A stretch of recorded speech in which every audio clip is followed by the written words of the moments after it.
Hey everyone, my name is Chris and I'm a surgical registrar, and today I wanted to talk to you about Section 1 of the GAMSAT, what it is and what are the best ways to prepare for it. So to start with, Section 1 of the GAMSAT is the Humanities and Social Sciences reasoning section of the exam, and it essentially tests your capacity to interpret and analyse qualitative information relating to a broad spectrum of humanities stimuli. This part of the exam is based on 47 multiple choice questions where they provide for you a comic strip or a piece of fiction or a piece of literature, and they ask you to interpret that and give correct answers. And for many people, particularly those with a science background, this can be one of the most difficult parts of the exam. So I want to lead with a summary of the main points before we get on to the more detailed analysis of how to best prepare for this exam. The first point is to focus on the principles of the interpretation, not the actual content that you're studying while you're preparing. The second point is to focus on the nature and meaning of the texts that you're working with, and not necessarily just on the content of those texts. The third point is to use practice questions as a way to guide your study, not as a substitute for the study.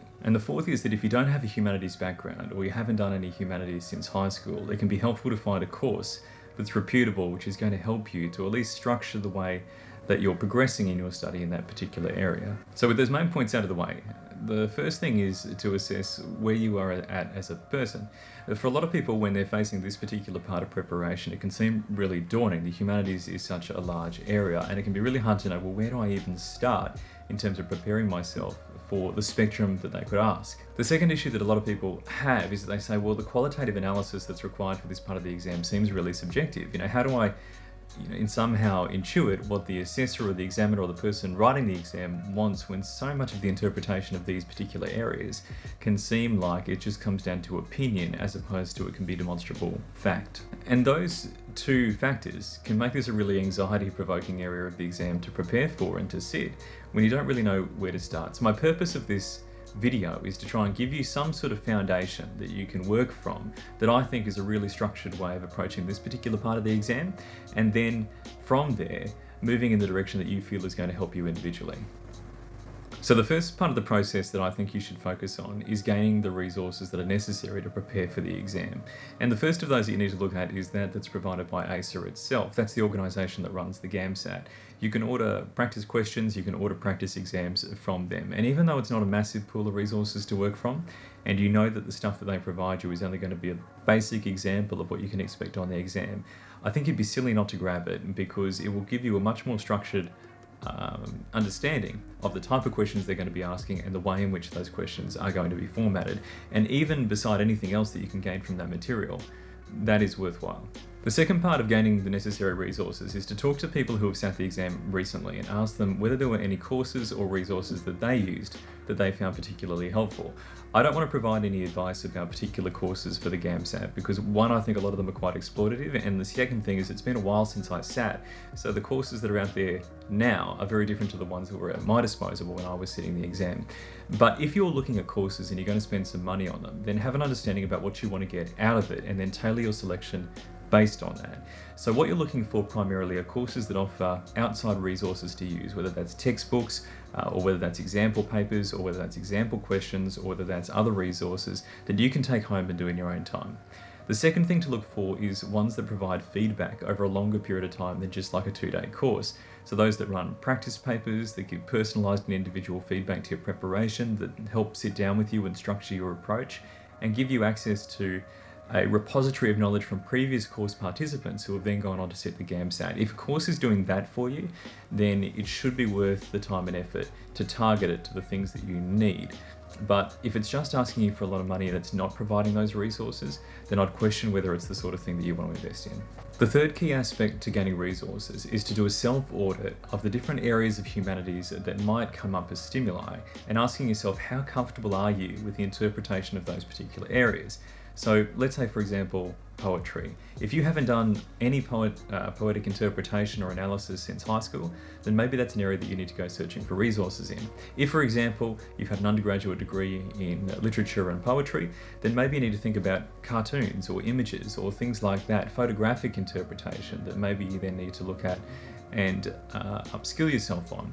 In other words, it's about saying, well, which areas have I had some experience with and which areas haven't I had experience with, and what is my foundation for analysis in those areas, and use that to then gain the resources that are going to patch the holes that you might have in your previous knowledge bases. Okay, so part 2 of your structured preparation is practice. This is the part of the exam that you're not going to want to practice. There's a couple of reasons why that's going to be the feeling that you have. The first is that you're probably going to struggle to know where to start. So this video will help with that. The second thing is it's going to feel like you're not making much progress, because as opposed with the scientific sections where you can work through different theoretical areas and different subject matter areas and know that you're moving forward, with qualitative analysis of literature it can be a little bit difficult to feel like you're making progress. That's going to make you want to stop. You need to ignore those voices in your head and put them to one side and recognize that, as like anything in the scientific field, humanities is just a subject that when done consistently you will get better at. And when it comes to critical analysis and critical appraisal, then there's lots and lots of resources out there which are going to help you with this, but unless you go looking for them, unless you practice it, you won't see the change that you want for the purposes of the exam. If you want a basic approach to your structure of study, then use this one. Use one of the ACER papers as a practice paper without timing yourself. Just go through it in your own time and figure out which questions were ones that you felt comfortable with, which mediums did you feel comfortable with, and which ones did you feel really lost with. And then find those ones that you felt quite lost with and use those as the structure for your highest priority of rehearsal and practice. So that might be poetry, it might be image interpretation, it might be literature interpretation. You'll pull out those 3 areas and then you'll use that as your study plan. And you'll say, well, in week 1 of my study or in week 2 of my study, I'm going to approach poetic interpretation. So I'm going to pull some resources on what the structures of themes and rhyme and rhythm are, and then I'm going to look at different aspects of poetry and I'm going to interpret them using those resources. And then you might move on in week 4 or week 5 onto fiction or literature or whatever it is that you found difficult, so that you're structuring your study according to your areas of weakness, and also you're structuring it according to the mediums that you're likely to come across in the exam. The key is to create a logical study plan, and that's really what you're looking for, is to say, well, how can I systematically approach this in the same ways you would for any other area? And using practice papers as a foundation for that can be very helpful. The next key exam strategy is to manage your time effectively. What I mean by that is that there are going to be some questions that you immediately read that you think that's going to be quite difficult to get an answer to, or there will be some stimuli that will be quite long and involved and will require a fair amount of time. Now, most of the time in the exam what they do is they'll partner questions to stimuli based on how much time is required for the stimulus. So if there's a long section of text, often there'll be quite a few questions attached to that. If it's a small little comic strip, then there'll often be fewer questions attached to that. That's not always true, but most of the time it is. But if you, for example, go through the paper and you simply answer in the order in which they come, you'll find yourself very inefficiently working through the material. Whereas if you skip to the really simple stuff first, hit all of that down, make sure that you're getting all of those easy marks, so to speak, in the bag, then you can go back to the longer stimuli, and you know that with whatever time you have left, you're going to be rewarded for that when you're interpreting that information. But you haven't lost marks on stuff that you could have easily gotten with a few extra minutes.